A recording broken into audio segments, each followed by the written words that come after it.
الحمد لله رب العالمين والعاقبة للمتقين والصلاة والسلام على أشرف الأنبياء والمرسلين سيدنا ونبينا ومولانا محمد وعلى آله وصحبه أجمعين. أما بعد، فقد قال الله تعالى في القرآن المجيد والفرقان الحميد: فأعوذ بالله من الشيطان الرجيم، بسم الله الرحمن الرحيم، وما أرسلناك إلا رحمة للعالمين. صدق الله مولانا العظيم وصدق رسوله النبي الأمين الكريم. وقال عز وجل في شأن حبيبه الكريم: إن الله وملائكته يصلون على النبي يا أيها الذين آمنوا صلوا عليه وسلموا تسليما. اللهم صل على سيدنا شفيعنا حبيبنا ونبينا ومولانا محمد وعلى آله وصحبه وبارك وسلم. اللهم صل وسلم وبارك على آل محمد وعلى آل محمد. عزیزو، بزرگو، دوستو، حاضرین و ناظرین، السلام علیکم ورحمۃ اللہ وبرکاتہ. عزیزو، آج کی یہ محفل 11 روزہ محافل کی چوتھی محفل ہے. گزشتہ کل کی تیسری محفل میں نے نوجوانوں کی ذمہ داریاں اسوہ نبوی کی روشنی میں کے عنوان سے آپ کو مخاطب کیا تھا، اور آج کے لیے ہمارا عنوان ہے حضور پاک صلی اللہ علیہ وسلم کے معجزانہ قبولیت دعا. اس سے قبل کہ اس موضوع عنوان پر میں آپ سے کچھ عرض کروں، گزشتہ کل کے عنوان کے حوالے سے کچھ مختصر باتیں بیان کر کے پھر آج کے موضوع پر ہم کچھ گفتگو کریں گے. گزشتہ کل میں نے آپ سے عرض کیا تھا کہ رسول اللہ صلی اللہ علیہ وسلم کی پاکیزہ جوانی ہر ایک مسلمان کو اپنے پیش نظر رکھنا چاہیے، اور جو تعلیمات میرے آقا علیہ الصلوۃ والسلام نے جوانوں کے لیے مرحمت فرمائی ہیں، ان تعلیمات پہ مسلمان نوجوانوں کو عمل پیرا ہونا چاہیے. اور ان نوجوانوں میں لڑکے بھی شامل ہیں، لڑکیاں بھی شامل ہیں. سرکار پاک علیہ الصلوۃ والسلام کے فیوز و برکات سے اور آپ کی نظر فیض بار سے جو ہستیاں منور ہوئی، مجلہ ہوئی، وہ سرکار پاک صلی اللہ علیہ وسلم کے گھر والے ہیں، صحابہ اکرام رضوان اللہ تعالیٰ اجمعین ہیں. ایمان والے نوجوان لڑکے اور لڑکیوں کو، ان ہستیوں کو اپنے لیے رول ماڈل اور نمونہ عمل بنانا چاہیے. لیکن افسوس کی بات ہے، اس کے برعکس ہو رہا ہے، اور آج ہماری نوجوان نسل ایسے لوگ جو بعض تو ایسے ہیں جو جہنم رسید ہونے والے ہیں، ان کو اپنے لیے رول ماڈل بنائے ہوئے ہیں. مثلا ناچنے گانے والے، ناچنے گانے والیاں، فلم ایکٹریس، فلم ایکٹروں کو ہمارے مسلمان نوجوان نسل اپنے لیے آئیڈیل سمجھتی ہے. ان کی طرح اپنے چہروں کو بنانا، اپنے بالوں کو بنانا، اپنے کپڑوں کو ان کے طرز پہ اختیار کرنا، ان کے جو ہے ایکٹنگوں کی نقل کرنا اپنے لیے باعث فخر سمجھتے ہیں. مسلمان نوجوانوں کی بات کر رہا ہوں، غیر مسلموں سے ہم کو کیا لینا ہے بھائی؟ اس حوالے سے ایمان اگر کوئی لا لے تب اس کو جو ہے ہم کچھ بھی بات بول سکتے ہیں. البتہ ایمان کی ترغیب دلانا، تبلیغ کرنا، یہ ہمارے لیے ضروری ہے کہ تاکہ ان کو بھی ہم دین اسلام کی طرف لا سکیں. لیکن تبلیغ کا ذریعہ کیا صرف تقریر ہے؟ تبلیغ کا سب سے بہترین ذریعہ ہے خود انسان کا اپنا کردار. ہمارے اسلاف کے کردار ایسے ہوتے تھے کہ غیر قومیں ان کو دیکھ کر کے دین اسلام کی طرف راغب ہوتی تھی، اور ہمارے نوجوان لڑکے اور لڑکیوں کا آج کردار ایسا ہے کہ غیر مسلم شرمندہ ہیں ان سے. کئی ایسی شنی حرکتیں، گھٹیا حرکتیں، بد کرداری کی حرکتیں مسلمان نوجوان لڑکے اور لڑکیوں سے سرزد ہو رہی ہیں کہ غیر مسلم خود سوچتے کہ ہمارے اندر ایسے لوگ نہیں ہیں جو ان کے اندر ہے. تو بہرحال یہ ایک چونکہ اہم عنوان ہے، اور مسلمان نوجوان لڑکے اور لڑکیوں کی اصلاح، ہمارے جو دین پہ چلنے والے لوگ ہیں آگے چل کر کے یہی لوگ ہیں نا بھائی، تو ان کی اصلاح ضروری ہے. ہماری جگہ یہی لینے والے ہیں. دنیا میں یہی ہوتا، بچہ جوان ہوتا، جوان بوڑھا ہوتا، اس کے بعد مر جاتا، اور پھر دوسرے دنیا میں آتے ان کی جگہ لیتے رہتے. اسی سے دنیا چل رہی. اللہ تعالیٰ ایک دوسرے کا خلیفہ بنا دیا ایک دوسرے کو. تو بہرحال عزیزو، یہ تو بہت تفصیل طلب موضوع ہے، لیکن چونکہ کل جو ہے اس موضوع کا ایک ذیلی عنوان رہ گیا تھا، آج مختصر اس پہ میں کچھ گفتگو کر کے پھر آج کا جو مقررہ عنوان ہے اس پر کچھ باتیں آپ سے بیان کروں گا. تو وہ کل کا ذیلی عنوان کیا تھا؟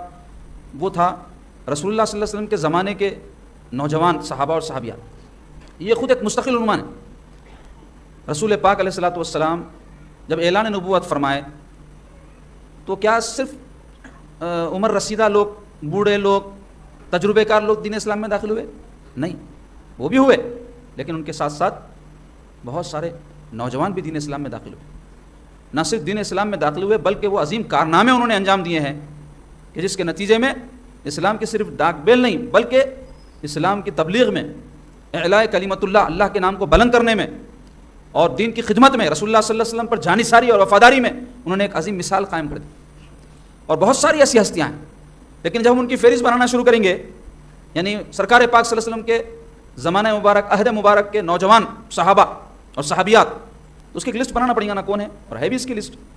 تو میری نظر میں سب سے پہلا نام، سب سے اول نام جس ذات گرامی کا جو ہے لیا جائے گا اور لیا جانا چاہیے وہ ہے مولا کائنات سیدنا علی المرتضیٰ رضی اللہ عنہ.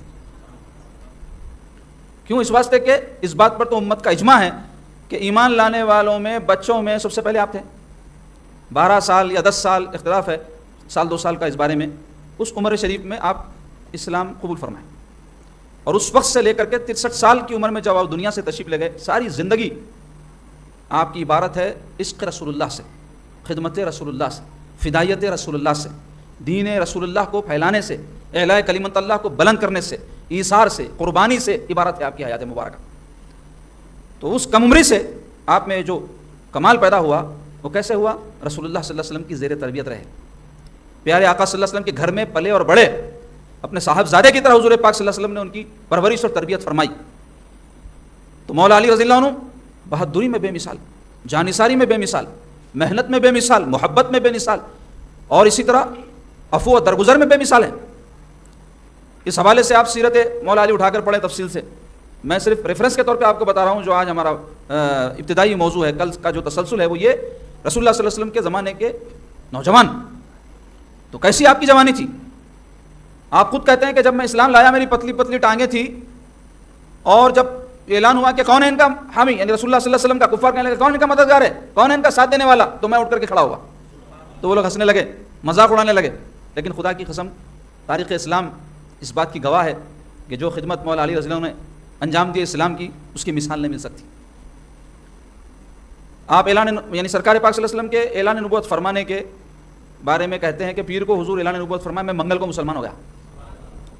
رسول اللہ صلی اللہ علیہ وسلم اس وقت جو بھی عبادت اللہ کی کیا کرتے تھے اس میں سیدہ خدیجۃ الکبریٰ رضی اللہ تعالیٰ عنہ جو آپ کی زوجہ پاک ہے اور سب سے پہلے اسلام لانے والی خاتون ہے، بلکہ سب سے پہلی اسلام لانے والی خاتون مردوں سب میں، تو وہ اور مولا علی رضی اللہ عنہ سرکار پاک صلی اللہ علیہ وسلم کے پیچھے کھڑے ہو کر کے اللہ تعالیٰ کی عبادت کیا کرتے تھے. حدیث شریف میں آئی بات. پھر دھیرے دھیرے ایک ایک صحابہ میں جو مسلمان ہوتے گئے تو لوگ آتے گئے، قافلہ بنتا گیا والا معاملہ ہوا. اسی طرح آپ دیکھیں کہ میدان جنگ میں جب کبھی دشمنان اسلام سے مقابلے کی بات آتی، اکثر جو ہے جنگوں میں، سیرت کی کتابوں میں یہ بات لکھی ہوئی ہے کہ سب سے پہلے جس کو حضور پاک صلی اللہ علیہ وسلم آواز دیتے وہ مولا کائنات رضی اللہ عنہ کی ذات گرامی تھی.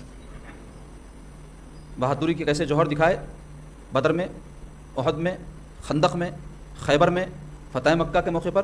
داستانیں ہیں اس کی، لکھتے لکھتے قلم ٹوٹ جائیں، سیاہی ختم ہو جائے، لیکن آپ کی فضیلت، آپ کی عظمت، آپ کی بہادری کی تفصیل بیان نہیں ہو سکتی، اس کا حق ادا نہیں ہو سکتا. اس کے علاوہ حضرت زبیر بن عوام رضی اللہ عنہ جو عشرہ مبشرہ میں سے، مولا علی بھی عشرہ مبشرہ میں سے، عشرہ مبشرہ کس کو کہتے ہیں؟ وہ 10 صحابہ جن کی زندگی میں سرکار نے ان کو جنت کی بشارت عطا فرما دی تھی. تو حضرت زبیر بن عوام رضی اللہ عنہ بھی انہی میں سے. اور یہ کون ہے؟ رسول اللہ صلی اللہ علیہ وسلم کی پھوپھی سیدہ صفیہ کے صاحبزادے ہیں. اور یہ عوام کون تھے؟ جو زبیر کے والد ہیں وہ بی بی ختیجہ کے بھتیجے ہیں، بی بی ختیجہ کے بھائی ہیں، خویلد کے بیٹے ہیں یہ. اور یہ 2 ہجرتیں کرنے والے صحابی ہیں، اور ان 15 یا 16 سال کی عمر میں مشرف اسلام ہوئے. 15-16 سال کی عمر، بھری جوانی. اور ایک نہیں 2 ہجرتیں کی ہے. اب ہجرتیں کیوں کرنی پڑی؟ کفار کا ظلم امتیاز سے زیادہ ہو گیا. حضور حکم فرمایا کہ بھائی ہجرت کرو. تو پہلی ہجرت حبشہ کی طرف ہوئی نبوت کے 5ویں سال، دوسری پھر 13ویں سال مدینہ شریف کی طرف ہوئی. تو دونوں ہجرتیں یہ کی ہیں. اس کے علاوہ عالم تھے، بہادر، شجاع، کئی جنگوں میں مار کے جو ہے جب ہوئے تو آپ دشمنوں کے جو ہے پیروں سے زمین نیچے سے نکال دیے. ایسی بہادری کا مظاہرہ فرمائیں. مستقل مزاج ایسے کہ ٹھہر گئے مقابلے پہ تو پھر ٹلتے نہیں تھے.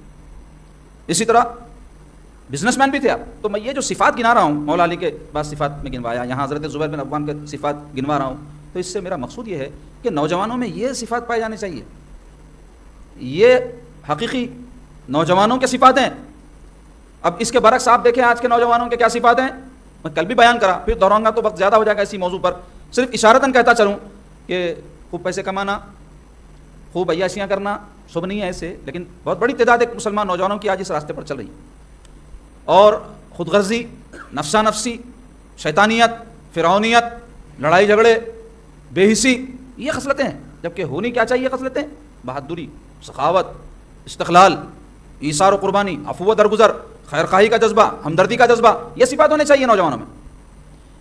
اور اسی طرح سے سعد بن ابی وقاص رضی اللہ عنہ، یہ بھی وہ صحابی ہیں جو 17 سال کی عمر میں اسلام قبول کیے، حضور پاک صلی اللہ علیہ وسلم کے محافظ خاص تھے، ہمیشہ حضور پاک صلی اللہ علیہ وسلم کی بات کرتے تھے۔ ایک مرتبہ گھر میں تھے، کسی نے کہا کہ کسی نے رسول اللہ صلی اللہ علیہ وسلم کو جو ہے اغوا کر لیا ہے، تو جیسے ہی آپ کو پتہ چلا تلوار سونت کے نکل پڑے، لوگوں کو ڈھکلتے ہوئے سرکار پاک صلی اللہ علیہ وسلم کے پاس پہنچے، تو پتہ چلا کہ وہ خبر جھوٹی تھی۔ تو حضور پوچھے کہ سعد یہ کیا حال ہے؟ تو کہنے لگے یا رسول اللہ مجھے اطلاع ملی تھی کہ کسی نے جو ہے آپ کے ساتھ جو ہے بدتمیزی کی ہے، تو میں اس کی خبر لینے کے لیے پہنچ گیا۔ جبکہ مکے میں ماحول یہ تھا کہ مسلمان جو ہے تعداد میں بہت کم تھے ابتدا اسلام میں، اور دشمن جو ہے حاوی تھے ان پر، ان کو ستایا کرتے تھے، ڈر کا ایک ماحول ہمیشہ بنا رہتا تھا، لیکن آپ پرواہ نہیں کی، ایسی ہمت اس موقع پر دکھائی۔ تو یہ صفت نوجوانوں میں ہونی چاہیے، ڈر۔ ایک موقع تو سرکار پہ اپنی جان نثاری کا ان کو تھا، لیکن ہر زمانے میں ہر ایک نوجوان کے لیے یہ موقع ہے رسول اللہ صلی اللہ علیہ وسلم پر اپنی جان نثار کرنے کا، ضرورت پڑنے پر اس کے لیے تیار رہنا چاہیے نوجوانوں کو۔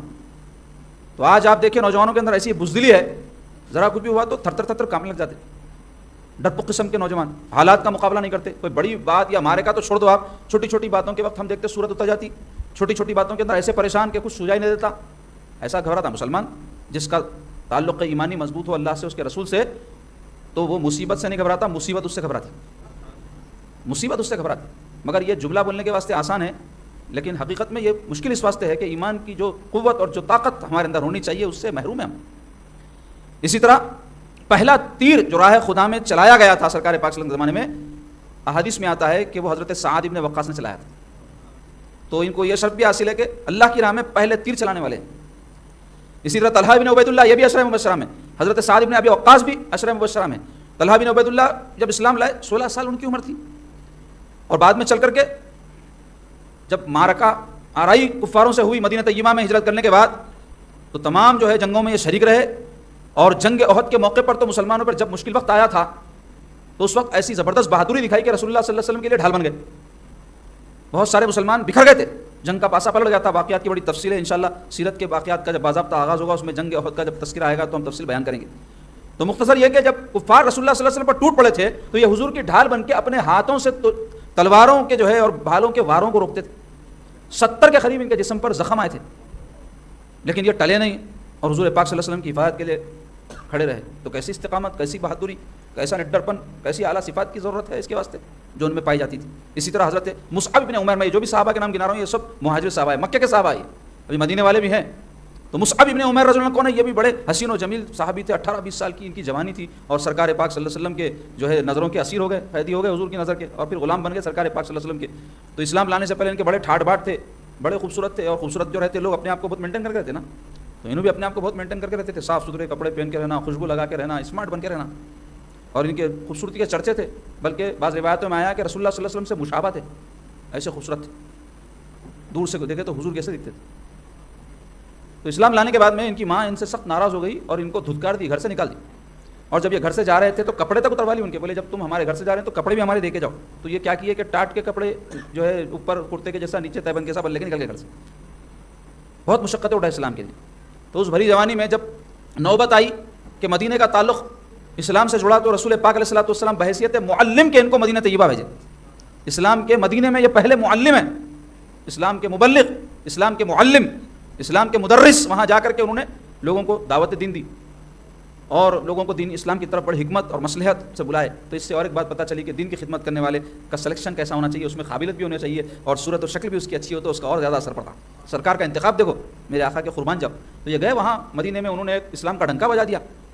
تو بتانا چاہتا ہوں کہ بھری جوانی میں انسان چاہتا ہے اچھا کھاؤں، اچھا پیوں، اچھا پہنوں، لیکن جب صحیح معنوں میں اسلام کا دل پر قبضہ ہو جاتا ہے تو بس حالت کیا ہوتی ہے۔ آپ دیکھیں مصعب بن عمیر جہاں وہاں کپڑے مکے میں رہتے کیسے پہنتے تھے، اور پھر جب اسلام لائے تو ٹاٹ کے کپڑے پہن رہے ہیں، کپڑوں کے بارے میں بے نیازی آ گئی، اور کوئی اپنی فکر نہیں، نہ ماں باپ کی فکر، اپنا وطن چھوڑ کر مدینے جا رہے ہیں، وہاں دین کی خدمت کر رہے ہیں، وہاں جان کی فکر نہیں، اور دین جو ہے پھیلائے۔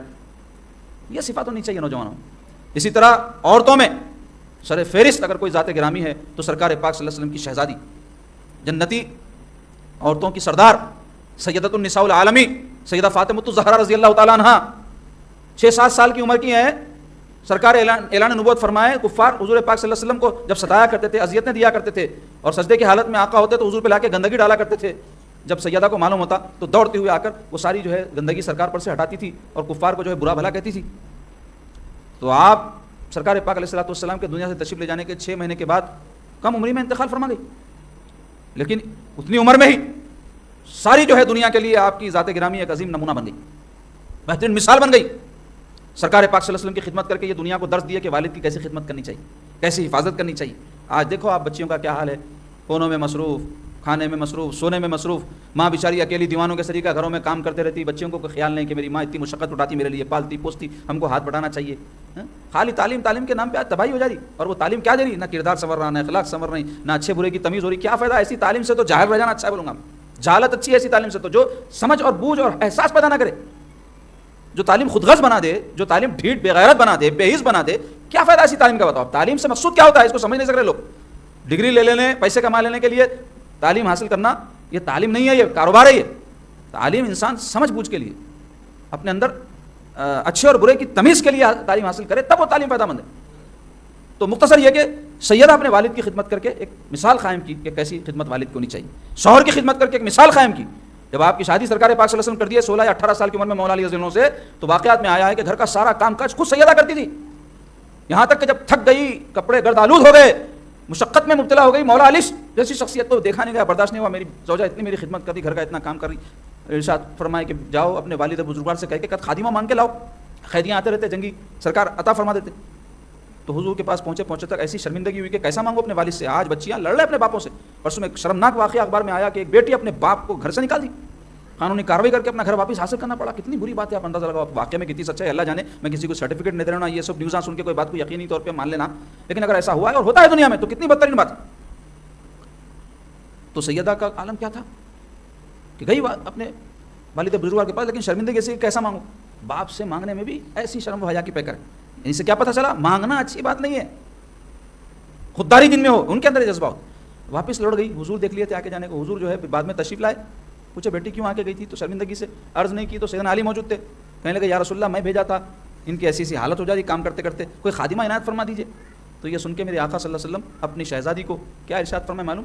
بیٹی تم کو خادمہ سے بہتر ایک چیز بتا دوں، وہ یہ ہے کہ 33 مرتبہ سبحان اللہ، 33 مرتبہ الحمدللہ، 34 مرتبہ اللہ اکبر ہر نماز کے بعد پڑھ لیا کرو. اندازہ لگاؤ کیسی میرے آقا کی تعلیم ہے، کیسی تربیت ہے. کیا نہیں میرے آقا عنایت فرما سکتے تھے؟ پوری کائنات میں سب سے افضل ترین خاتون سیدۃ النساء العالمین، کیا ان کے پاس کمی ہے؟ لیکن ایسے لوگوں کی زندگی تو نمونہ ہوتی ہے دوسروں کے لیے. تو یہ سرکار میں ارشاد فرماتی، بچوں کی پرورش فرماتی تھی، سخاوت کا یہ عالم کہ خود بھوکے رہ کر لوگوں کو کھلا دیتی تھی. کئی واقعات اس حوالے سے بیان کروں تو بہت تفصیل جو ہے اس کی ہو جائے گی وقت کی.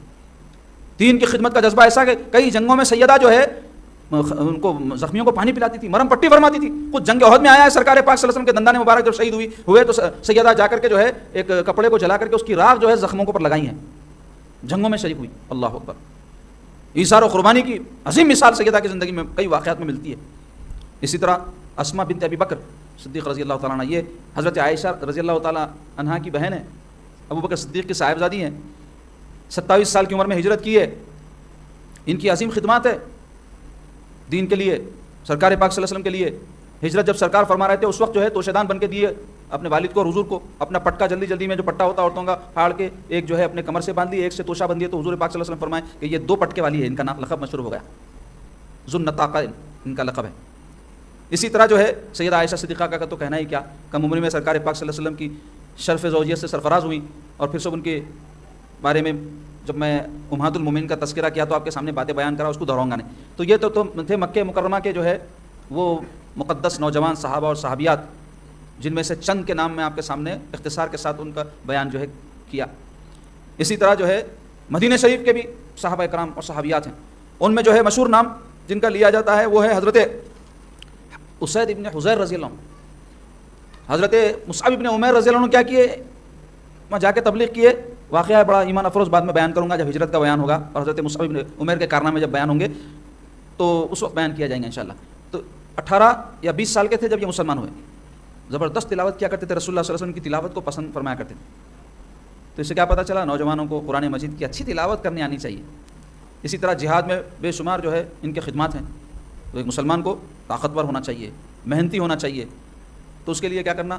ٹائم ٹیبل کی زندگی ہونا. جو لوگ ٹائم ٹیبل کی زندگی نہیں گزارتے ان کی صحت اچھی نہیں رہتی, ان کے تعلقات اچھے نہیں رہتے, ان کے معاملات اچھے نہیں رہتے. جو لوگ ٹائم ٹیبل کی زندگی گزارتے ہیں ان کی صحت بھی اچھی رہتی ہے, ان کے تعلقات بھی اچھے رہتے ہیں, ان کے معاملات بھی اچھے رہتے ہیں. ہمارا دین ٹائم ٹیبل کی بڑی تاکید کرنا, نمازوں کا وقت مقرر کر دیا, روزوں کا مہینہ مقرر کر دیا, حج کے ایام مقرر کر دیا, سب ہمارے دین میں ٹائم ٹیبل ہے. لیکن آج آپ دیکھو مسلمانوں کی کیا زندگی ہے, کیا نوجوانوں میں تو بہت زیادہ خرابی ہے اس حوالے سے, کیونکہ جوانی کا جوش رہتا ہے, کسی کو سننے تیار نہیں ہے. میری زندگی میری مرضی کا فارمولہ ہے, میری جوانی میری مرضی. جبکہ مسلمان وہ ہوتا ہے جس کی اپنی کوئی مرضی نہیں ہوتی, کیونکہ مسلمان بولتی ہے اس کو جو اللہ اس کے رسول کی مرضی کے اپنے آپ کو حوالے کر دے, اللہ اس کے رسول کے اپنے آپ کو حوالے کر دے, وہی سچا مسلمان ہوتا ہے. اسلام کہتا ہی ہے اللہ اس کے رسول کے حکم کے آگے گردن جھکانے کو.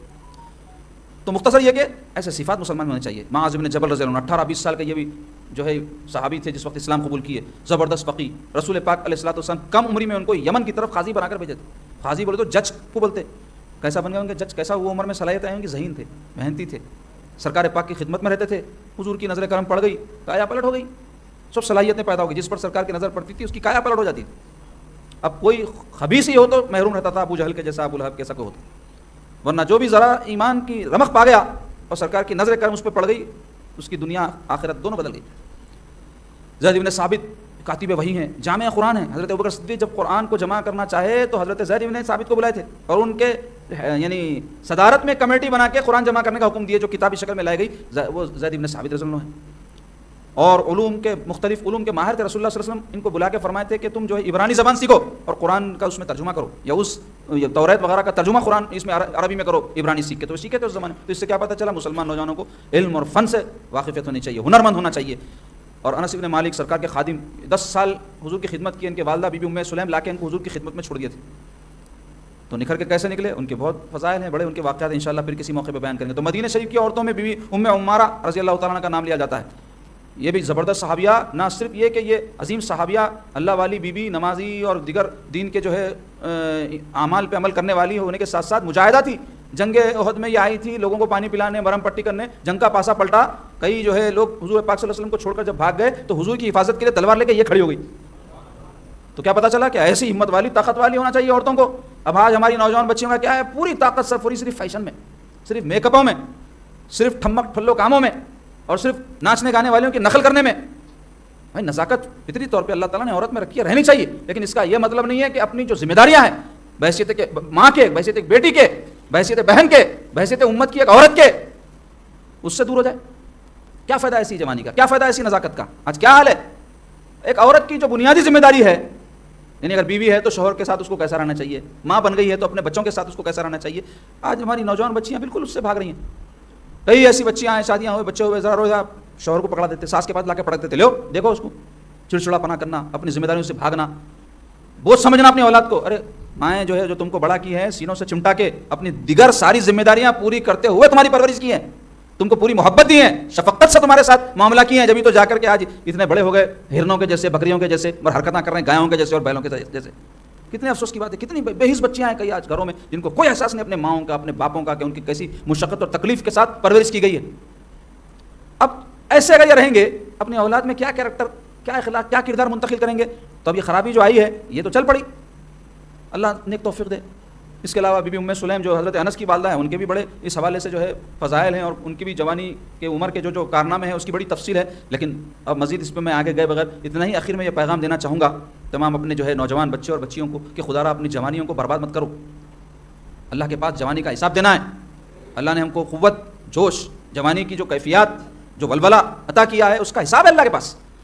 ہماری اپنی مرضی نہیں چل سکتی, ہماری زندگی کا کوئی لمحہ اپنا نہیں ہے, سب اللہ تعالیٰ کی امانت ہے.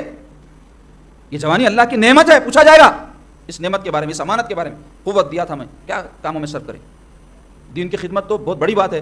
اپنی جو ہر انسان کی بلا لحاظ مذہب و ملت جو ذمہ داریاں ہوتی ہے, ایک نوجوان کی اور ایک نوجوان لڑکے اور لڑکی کی, اس حوالے سے تو کم کچھ شعور ہونا چاہیے, اور اس حوالے سے تو ہمارے اندر جذبہ ہونا چاہیے کہ اس کو پورا کریں. تو نوجوانوں, اپنی جوانیوں کو تعمیری کاموں میں لگاؤ, بامقصد کاموں میں لگاؤ, اپنی جوانیوں کو برباد مت کرو. تمہاری جوانی ایسی ہونی چاہیے جس سے کہ کسی دوسرے کے لیے تم سہارا بنو. ہمدردی, سخاوت, بہادری, خیر خواہی, یہ سب صفات ایک نوجوان کے اندر ہونی چاہیے. اللہ تعالیٰ نے ایک توفیق عطا فرمائے اور دین کی خدمت ہم سے لے لے، اور ہماری جو ذمہ داریاں ہیں نوجوانوں کی، لڑکے ہو یا لڑکیاں، ان ذمہ داریوں کو ادا کرنے کی ہم سب کو توفیق نصیب فرمائیں۔ اب آئیے عزیزان گرامی، آج کا جو موضوع ہے وہ کیا ہے؟ حضور پاک صلی اللہ علیہ وسلم کی معجزانہ قبولیت دعا۔ میرے آقا علیہ الصلوۃ والسلام کو اللہ تبارک و تعالیٰ نے مختار کل بنایا ہے۔ جس طرف چشم محمد کے اشارے ہو گئے، جتنے ذرے تھے سب ستارے ہو گئے۔ یہ شان میرے آقا علیہ الصلوۃ والسلام کی ہے۔ لیکن آپ میرے آقا علیہ الصلوۃ والسلام کی شان کا یہ پہلو بھی دیکھو کہ اتنے کامل اختیارات اللہ تعالیٰ کی طرف سے عطا کیے جانے کے باوجود عبودیت کی شان اپنے کمال پر ہے، بندگی اپنے کمال پر ہے۔ اور سرکار پاک علیہ الصلوۃ والسلام کی بندگی کا کمال ہی تھا کہ میرے آقا علیہ الصلوۃ والسلام ہر وقت اپنے رب سے دعائیں مانگا کرتے تھے، اور اس میں حضور کا اظہار بندگی بھی تھا، اور ہم جیسے گندے بندوں کو سکھانے کے لیے بھی تھا کہ دیکھو ہر وقت اپنے رب کے سامنے تم گڑگڑاؤ، لجاجت کے ساتھ، اخلاص کے ساتھ، خشوع و خضوع کے ساتھ مانگو اس سے۔ تو دعا کو جو ہے معمولی چیز مت سمجھو آپ۔ دعا مانگنے والا کبھی محروم نہیں ہوتا، دعا مانگنے والا کبھی مایوس نہیں ہوتا۔ آج آپ دیکھیں کہ ڈپریشن کا مرض، نا امیدی کی بیماری، نروسنس کی بیماری لوگوں کے اندر عام ہو رہی ہے۔ اس کی ایک بہت بڑی وجہ یہ ہے کہ دعائیں جیسے مانگنا ہے ویسی دعائیں نہیں مانگی جا رہی۔ دعا کیا کرتی ہے؟ انسان کے اندر امید پیدا کرتی ہے، ہمت پیدا کرتی ہے، انسان کے اندر جذبہ پیدا کرتی ہے کہ ہم درخواست ڈال دیے ہیں، آج نے کہا ہماری درخواست قبول ہوں گی۔ پہلے چھوٹی چھوٹی باتوں کے لیے آپ دیکھیں کہ عام لوگوں کے اندر یہ ماحول تھا، مسجدوں میں ہم دیکھتے تھے، بارگاہوں میں ہم دیکھتے تھے، خانخواہوں میں ہم دیکھتے تھے، مختلف موقعوں پر یہ دیکھنے کا موقع ملتا تھا کہ لوگ گڑگڑا رہے ہیں، دعائیں کر رہے ہیں۔ گھروں میں جو ہے آپ دیکھیں آیت کریمہ کے دستر بچتے تھے، درود کے دستر بچتے تھے۔ کیوں؟ کوئی پریشانی ہے، کوئی مصیبت آ گئی، ناموافق حالات ہو گئے، یہ سب ذکر کرو اور اس کے بعد دعائیں مانگتے تھے۔ عام عورتوں کو، مردوں اور عورتوں کو ایسے ایسے دعائیں مانگنے کے طریقے آتے تھے کہ کبھی ان کے کلمات اور ان کے انداز کو دیکھ کر کے ہم کو خود حیرت ہوتی تھی کہ اتنے معلومات ہم لے کے کیا کرنا، ان کے جو جذبات اور ان کے پاس جو طریقہ دعا مانگنے کا ہمارے کو بھی نہیں آتا۔ ایسی تڑپ ہوتی تھی لوگوں کے اندر دعا مانگنے کی۔ لیکن آج کیا ہے؟ درے در پھرنے کے لیے تیار ہے، مارے مارے پھرنے کے لیے تیار ہے، دنیاوی سب اسباب کو اپنے لیے جو ہے مصیبت ٹالنے کا ذریعہ سمجھنے کے لیے تیار ہے، لیکن جو اصل کام ہے اس سے لوگ محروم ہوتے جا رہے ہیں، وہ ہے دعا۔ میرے آقا علیہ الصلوۃ والسلام کے قربان جاؤ، قدم قدم کے لیے میرے آقا علیہ الصلوۃ والسلام دعائیں سکھائیں۔ سینکڑوں کتابیں دعاؤں کی بازار میں موجود ہیں، حدیث کی کتابیں بھری پڑی ہیں، اور اس موضوع کی بے شمار کتابوں میں مختلف دعائیں آپ کو ملے گی۔ اور خود ہمارے رب تبارک و تعالیٰ نے قرآن مجید میں کتنی تاکید دعائیں مانگنے کی فرمائی ہے۔ ادعوا ربکم، ادعوا ربکم، کئی مقامات پر قرآن میں ہے اپنے رب سے مانگو، ادعوا ربکم، اور پھر اس کے آداب بھی سکھائے، تضرعا و خفیہ، تضرع گڑگڑا کر مانگو، اور خفیہ یعنی تنہائی میں اپنے رب کو پکارو، مجمع میں بھی پکارو، تنہائی میں بھی پکارو۔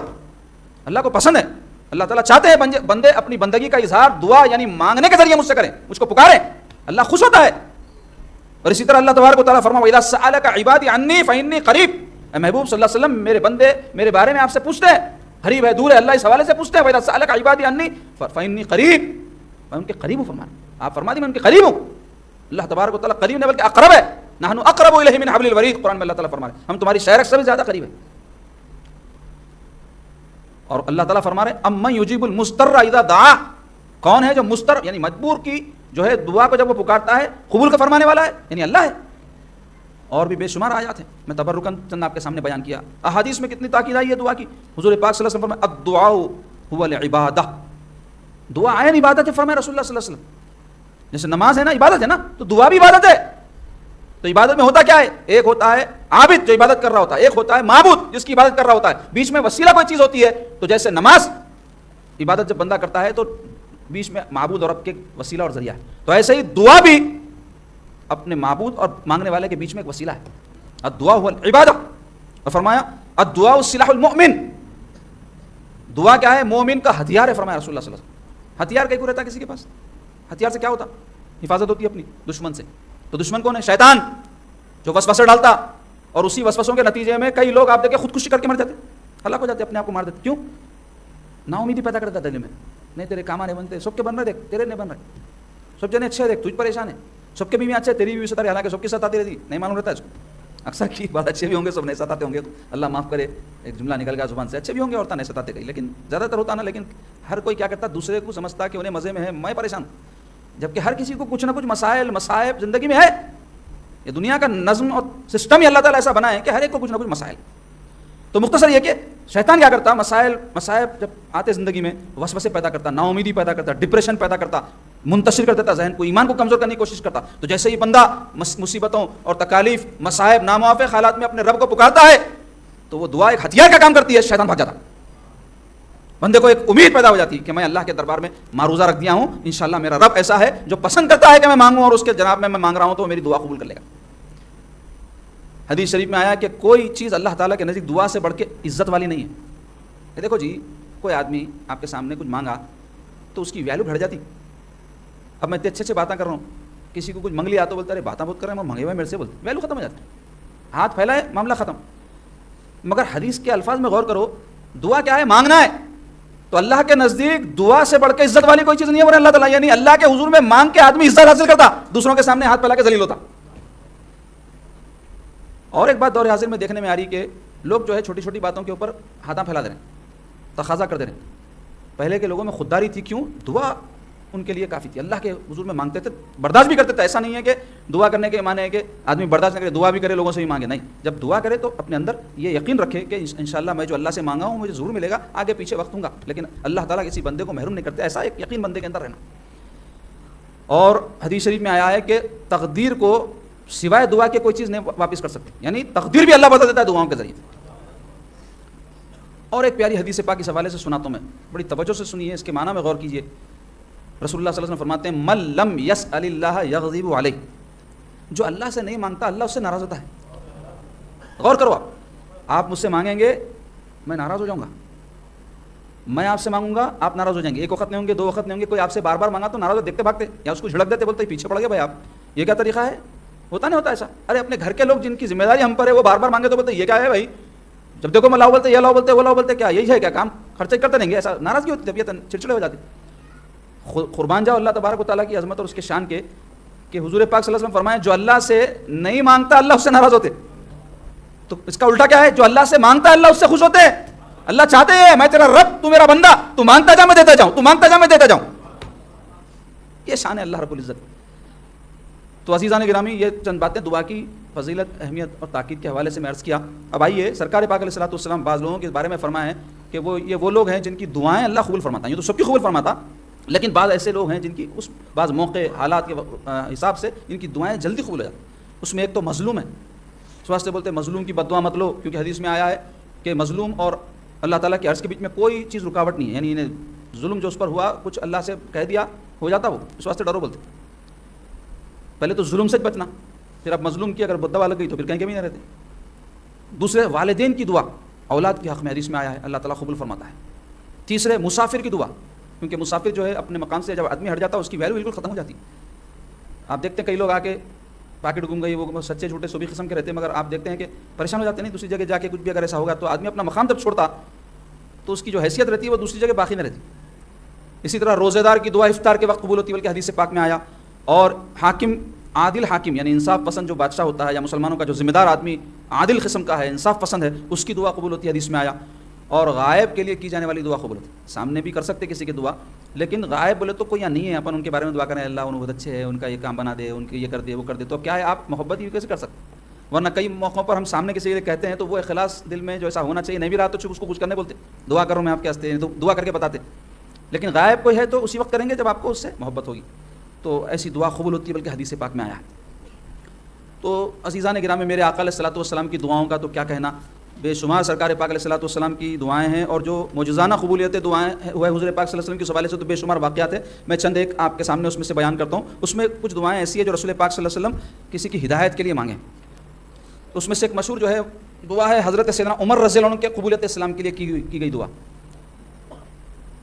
اعلان نبوت کے بعد کفار کا ظلم بڑھنے لگا اور حضرت عمر رضی اللہ عنہ بڑے بہادر انسان تھے، لیکن اسلام کے لیے بڑے نقصان دہ ثابت ہو رہے تھے. اور اسی طرح ابو جہل بھی بڑا سخت قسم کا کافر تھا اور بڑی تکلیفیں رسول اللہ صلی اللہ علیہ وسلم کو اور غریب قسم کے جو صحابہ تھے ان کو پہنچایا کرتا تھا. تو ایک مرتبہ رسول اللہ صلی اللہ علیہ وسلم اللہ تعالیٰ کے حضور میں دعا فرمائے کہ اللہ عمر ابن ہشام یا عمر ابن خطاب کے ذریعے اسلام کی مدد فرمائی.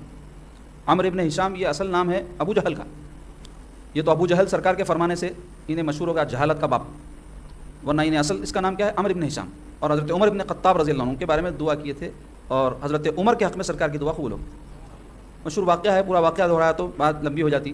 سرکار پاک صلی اللہ علیہ وسلم کی دعا جیسے ہی قبول ہوئی، حضرت عمر رضی اللہ عنہ کے ساتھ ایسا واقعہ گزرا کہ سرکار کے جو ہے در پہ آ کر پڑ گئے اور کلمہ پڑھ کر سرکار کا رسول پاک علیہ الصلوۃ والسلام کی غلامی میں داخل ہو گئے۔ اور اسی طرح رسول پاک علیہ الصلوۃ والسلام طائف کا سفر فرمائے تھے اعلان نبوت کے 90 سال، کیونکہ مکے کے کفار جو ہے حضور پاک علیہ الصلوۃ والسلام کی مخالفت پر سخت جو ہے طور پہ اڑ گئے تھے، تو حضور پاک علیہ الصلوۃ والسلام یہ خیال فرما کر کے طائف جو مکے کے قریب ایک بڑی زرخیز سرزمین ہے وہاں تشریف لے گئے اور وہاں جا کر کے تبلیغ دین فرمائے، تو ان بدبختوں نے مکے کے کفار سے زیادہ حضور کے ساتھ زیادتی کر دی۔ بڑی تفصیل واقعہ کی، مختصر یہ ہوا کہ رسول پاک علیہ الصلوۃ والسلام پر پتھراؤ کروا دیا، اوباش قسم کے لڑکوں کو حضور کے پیچھے لگا دیا، اور حضور پاک علیہ الصلوۃ والسلام کا سارا جسم تر لہو لہان ہو گیا۔ سرکار پاک علیہ الصلوۃ والسلام جب واپس پلٹے مکے کی طرف تو مختصر یہ کہ ایک مقام پر جبرائیل علیہ السلام حاضر خدمت ہو کر عرض گزار ہوئے کہ یا رسول اللہ تعالیٰ میرے ساتھ ملک الجبال پہاڑوں کے فرشتے کو بھیجے ہیں اور یہ حکم دیے ہیں کہ اگر آپ اشارہ فرمائیں تو یہ جو طائف کی بستی ہے اس کو پیس کے رکھ دیں گے، یہ 2 پہاڑوں کے بیچ میں تھی بستی وہ۔ تو حضور پاک علیہ الصلوۃ والسلام ارشاد فرمائے کہ میں ان کے لیے بد دعا نہیں کر سکتا، یہ دین حق کو قبول نہیں کیے تو کیا ہوا، اللہ نے چاہا تو ان کی آنے والی نسلیں اسلام میں داخل ہو جائیں گی، اور حضور پاک علیہ الصلوۃ والسلام ان کے لیے جو ہے بد دعا نہیں فرمائے۔ اور ایک موقع ایسا آیا کہ جب مکہ فتح ہوا تو صحابہ کے مشورے سے سرکار پاک صلی اللہ علیہ وسلم طائف پر جو ہے حملہ کیے، تو طائف کے لوگ بڑے جنگجو قسم کے لوگ تھے، لڑاکو قسم کے لوگ تھے، تو مسلمانوں پر تیر اندازی کرنے لگے، جس کی وجہ سے کئی جو ہے مسلمان شہید ہو گئے۔ تو صحابہ آ کے عرض کی یا رسول اللہ ان کے لیے بد دعا فرما دیجیے آپ۔ تو سرکار پاک علیہ الصلوۃ والسلام اپنے دستہ اقدس اٹھائے، صحابہ سمجھے حضور اب بد دعا فرمائیں گے، تو حضور دعا فرمائے اے اللہ اہل طائف کو ہدایت عطا فرما۔ اللہ چند دن نہیں گزرے تھے یا کچھ مہینے کہ وہ اہل طائف جو ہے حضور پاک صلی اللہ علیہ وسلم کی خدمت اقدس میں آ کر کے مشرف و اسلام ہو گئے۔ تو معجزانہ قبولیت سرکار پاک علیہ الصلوۃ والسلام کی دعا کی۔ اسی طرح مشرکین جب مکے کے سرکار کو بہت ایذائیں دینے لگے تو رسول پاک علیہ الصلوۃ والسلام بظاہر تو وہ الفاظ جو ہے بد دعا کے معلوم ہوتے ہیں، لیکن اس میں بھی سرکار کی شفقت تھی، اس مقصد سے دعا کی گئی تھی کہ وہ لوگ ہدایت حاصل کر لیں۔ تو حضور کیا دعا فرمائے اے اللہ جیسے آپ نے یوسف علیہ السلام کے زمانے میں 7 سال قحط کے رکھے تھے ویسے میری قوم پہ بھی قحط نازل فرما۔ یوسف علیہ السلام کے زمانے میں جو قحط پڑا اس سے کیا ہوا تھا، یوسف علیہ السلام کے بھائی ان کے پاس آ کے ہدایت یاب ہو گئے تھے، تو حضور پاک صلی اللہ علیہ وسلم چاہتے تھے کہ یہ بھی ہدایت یاب ہو جائیں، تو اس کے لیے حضور نے جب یہ دعا فرمائی سب قحط پڑ گیا، کھانے کو کھانا نے ہڈیاں چوسنے کی نوبت آ گئی ہے کافروں کو سارے۔ تو ابو سفیان حضور پاک صلی اللہ علیہ وسلم کی خدمت اقدس میں حاضر ہو کر گزار ہوئے یا رسول اللہ آپ حضور پر ایمان تو نہیں لائے تھے، کہنے لگے محمد صلی اللہ علیہ وسلم آپ جو ہے اپنی قوم کو ہلاک کر دیں گے کیا، آپ کی بددعا کے نتیجے میں آپ کی قوم ہلاک ہو جا رہی ہے، بچے بلک رہے ہیں۔ تو سرکار پاک علیہ الصلوۃ والسلام فرمائے کہ ابو سفیان تم ان کے لیے سفارش کے واسطے تو آئے ہو، لیکن تم یہ جانتے ہو کہ جب میں دعا کر دوں اور یہ قحط دفع ہو جائے تو پھر یہ ایسی حرکتیں کریں گے، پھر یہ اللہ اس کے رسول کی مخالفت کریں گے، مگر میرے آقا علیہ الصلوۃ والسلام سے ان لوگوں کی تکلیف دیکھی نہیں گئی، حضور دعا فرمائے بارش برسی اور وہ قحط دفع ہو گیا۔ اسی طرح حضرت طفیل ابن عمر رضی اللہ عنہ ایک صحابی ہیں، ان کا مشہور قبیلہ ہے دوس، اور اسی کے فرد حضرت ابو ہریرہ رضی اللہ عنہ مشہور صحابی اور کثیر الروایہ، سب سے زیادہ حدیث جن سے روایت ہے وہ قبیلہ دوس کے فرد ہیں۔ تو طفیل ابن عمر جو ہے سرکار پاک صلی اللہ علیہ وسلم کی خدمت اقدس میں آئے، داخل اسلام ہوئے، سرکار پاک علیہ الصلوۃ والسلام سے عرض کیا یا رسول اللہ کوئی نشانی مجھے عطا فرمائیے اپنی دعا کی برکت سے کہ میں اپنی قوم میں جاؤں تو ان کو جو ہے یہ بات پتہ چلے کہ میں اللہ کے رسول کے پاس سے آ رہا ہوں۔ تو سرکار پاک علیہ الصلوۃ والسلام ان کے لیے دعا فرمائے کہ اللہ کوئی نشانی طفیل کو عطا فرما دے۔ تو جب یہ اپنی بستی میں پہنچے، اپنے قبیلے میں پہنچے تو ان کی پیشانی چمکنے لگی۔ داخل ہونے سے پہلے ان کو خیال آیا کہ اگر میں جو ہے اس چمک کے ساتھ اپنے قبیلے میں جاؤں گا تو کہیں ان کو ایسا خیال نہ ہو کہ میں اپنے خداؤں کو چھوڑ کر محمد رسول اللہ صلی اللہ علیہ وسلم پر ایمان لایا تو اس کی وجہ سے میری پیشانی سفید ہو گئی، کوئی بیماری معاذ اللہ ہو گئی، جاہل لوگ تھے نا اس زمانے کا، ایسا خیال نہ کرے۔ تو وہ دعا کیا کہ اے اللہ یہ نشانی کسی اور جگہ منتقل فرما دے۔ تو حضور کی دعا کی برکت دیکھو، ان کو نشانی ملی، اس کی وجہ سے ان کی دعا قبول ہونے کے قابل بن گئے۔ تو وہ جو نشانی تھی ان کی چھڑی کے اندر چمکنے لگی۔ اپنے قبیلے میں جا کر کے تبلیغ کیے، تھوڑے لوگ مسلمان ہوئے، بیزار ہو گئے ان سے، ہو کے پھر سرکار کی خدمت میں آئے، بولے یا رسول اللہ میری قوم مان رہی نے بد دعا تو بھی کر دی جن کے لیے۔ تو میرے آقا فرمائے نہیں اے اللہ قبیلہ دوس کو ہدایت عطا فرما اور ان کو یہاں لے کر آ۔ اب پھر اس میں نے حضور ان کو تاکید فرمایا جاؤ اپنی قوم میں اور ان کو جو ہے اچھی نصیحت کرو، تبلیغ کرو۔ اب کی بار جب وہ گئے تو سرکار کی دعا کا ایسا اثر ظاہر ہوا، سارا قبیلہ مسلمان ہو گیا، اور پھر وہ لوگ حضور پاک صلی اللہ علیہ وسلم کی خدمت اقدس میں حاضر ہوئے اور 70 کے قریب ان کے خاندان آ کر مدینے میں بس گئے۔ حضور کیا دعا کیے تھے، ان کو ہدایت عطا فرما، ان کو یہاں لے آ، تو مکے یعنی مدینہ شریف میں حاضر ہو گئے۔ مدینہ طیبہ میں حاضر ہو کے ان کے جو ہے رہنے سہنے کا وہاں انتظام ہوگا سرکار کی دعا کی برکت سے۔ حضرت ابو ہریرہ کی والدہ کے لیے بھی سرکار پاک صلی اللہ علیہ وسلم دعا فرمائے تھے۔ ان کی والدہ پہلے کافرہ تھی اور جو ہے سرکار پاک صلی اللہ علیہ وسلم کی شان میں ایک مرتبہ گستاخی بھی کر دی کہ حضور کی وجہ سے جو ہے تمہاری یہ حالت ہو گئی، کچھ ایسی نازیبا گفتگو انہوں نے حضور کے بارے میں کر دی۔ حضرت ابو ہریرہ کو بڑا غم ہوا، روتے ہوئے سرکار پاک کی خدمت میں حاضر ہو کے عرض کیا یا رسول اللہ میری ماں کے لیے دعا کیجیے کہ انہوں ایسی ایسی باتیں آپ کے بارے میں جو ہے کہیں، تو رسول پاک علیہ الصلوۃ والسلام دعا فرمایا کہ اللہ ابو ہریرہ کی ماں کو ہدایت نصیب فرما۔ تو اب کی بار جب اپنے گھر کو گئے تو انہوں نے دیکھا کہ ان کی ماں کے اندر غیر معمولی تبدیلی آ گئی اور وہ کہنے لگی کہ تمہارے مذہب میں داخل ہونے کے واسطے کیا کرنا پڑتا؟ تو آپ فرمایا غسل کر کے آؤ کلمہ پڑھو۔ تو آپ گئی غسل کر کے آئی، کلمہ پڑھی، آپ بہت خوش ہوئے۔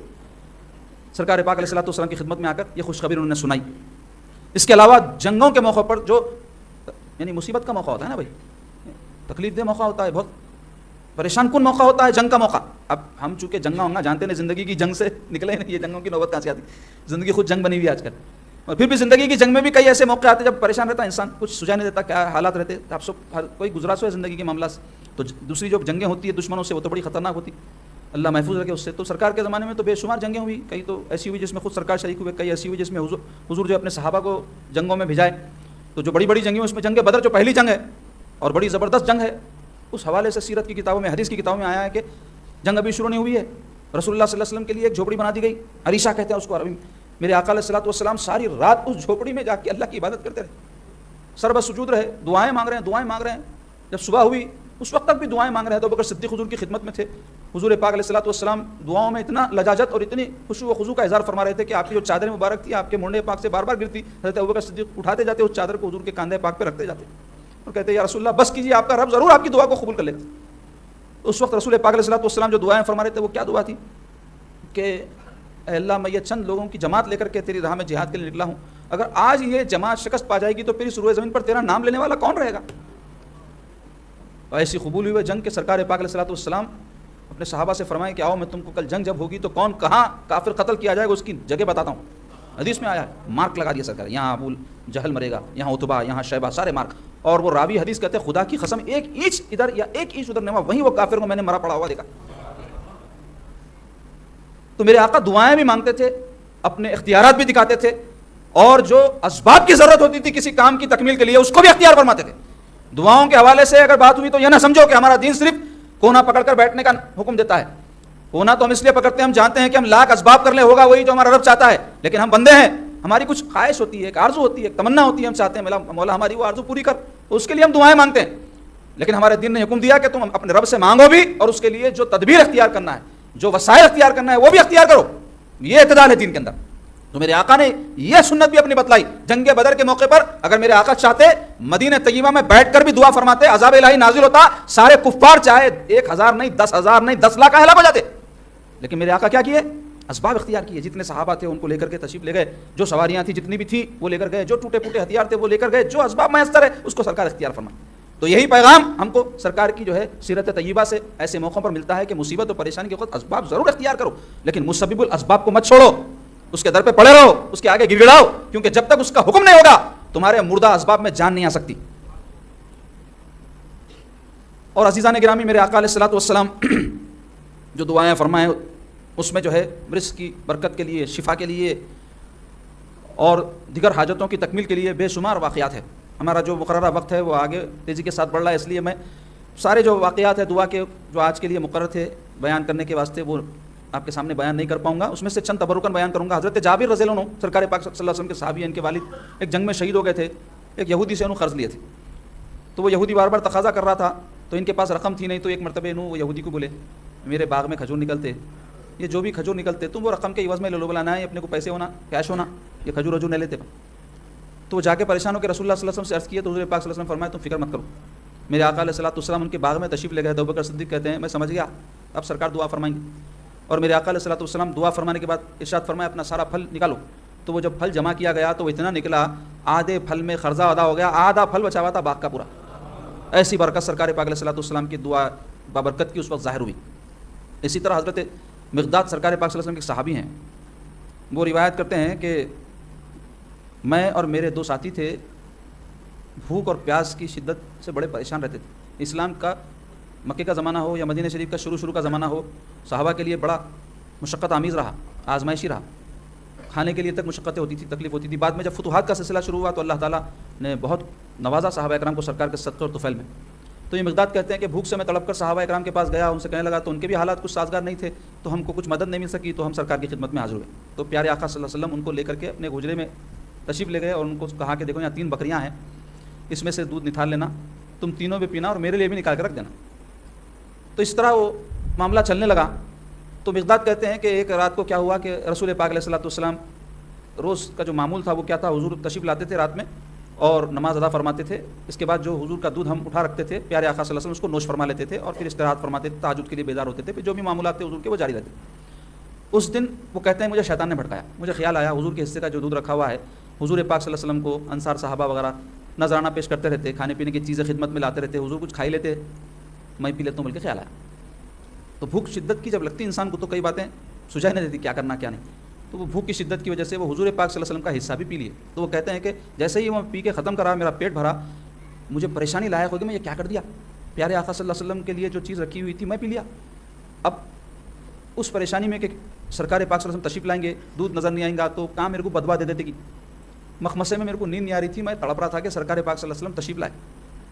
حسب معمول سرکار پاک صلی اللہ علیہ وسلم نماز ادا فرمائے اور جہاں برتن دودھ کے رکھے رہتے تھے وہاں تشریف لے گئے, ڈھکن ہٹائے, دودھ نہیں تھا, اور سرکار پاک علیہ الصلوۃ والسلام دیکھ کر دستہ اقدس اٹھائے.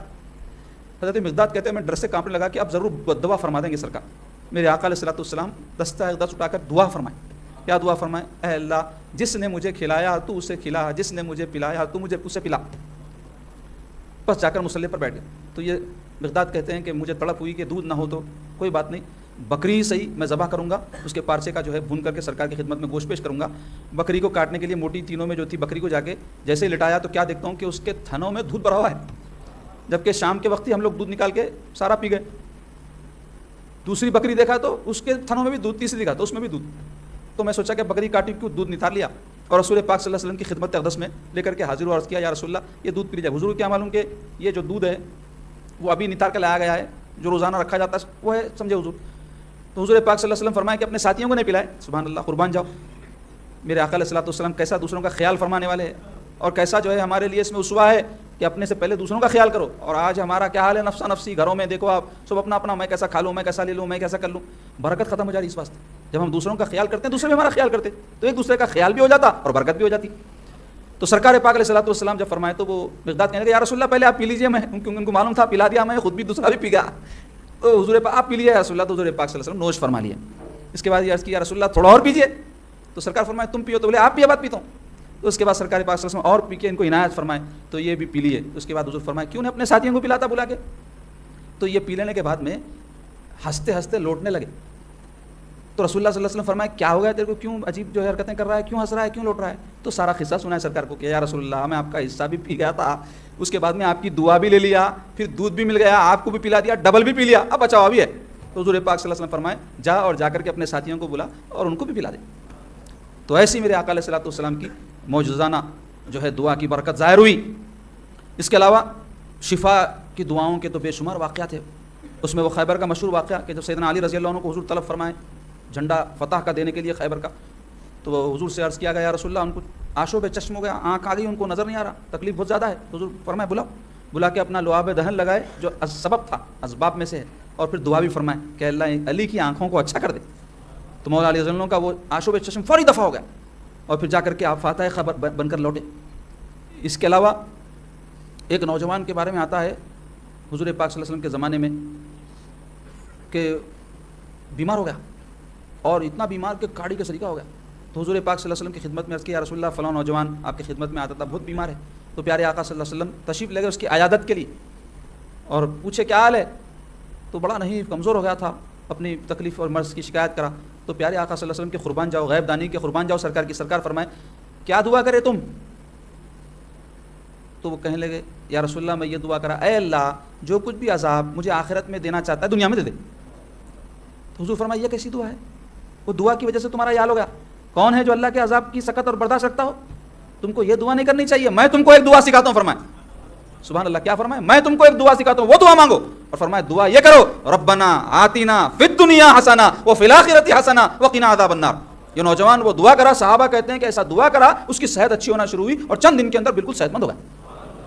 ایسی برکت سرکار پاک علیہ الصلوۃ والسلام کی دعا کی ظاہر.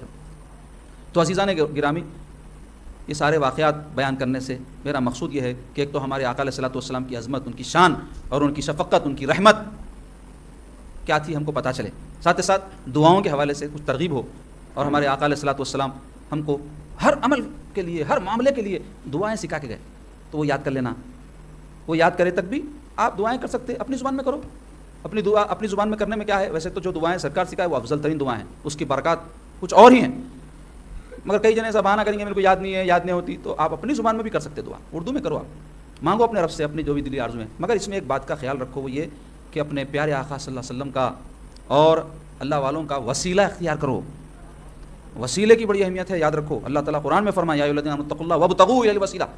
آج کے دور میں لوگ جو ہے بدعقیدگی کی وجہ سے اس کے قائل نہیں رہ رہے ہیں. دیکھو وسیلے میں تواضع ہے، انکساری ہے، یعنی وسیلے کا ذریعے آپ کیا کہتے ہیں، اے اللہ میں تیرے دربار کے قابل نے میرے مولا، یہ ہے تیرے دربار کے قابل، ان کے صدقے میں میری دعا قبول فرما، ان کے واسطے سے میری دعا قبول فرما، یہ ہے وسیلہ. اب بعض لوگ کیا کر رہے ہیں، دھوکہ دے رہے ہیں، بول رہے ہیں ہم بھی وسیلے کے قائل ہیں. کیسا؟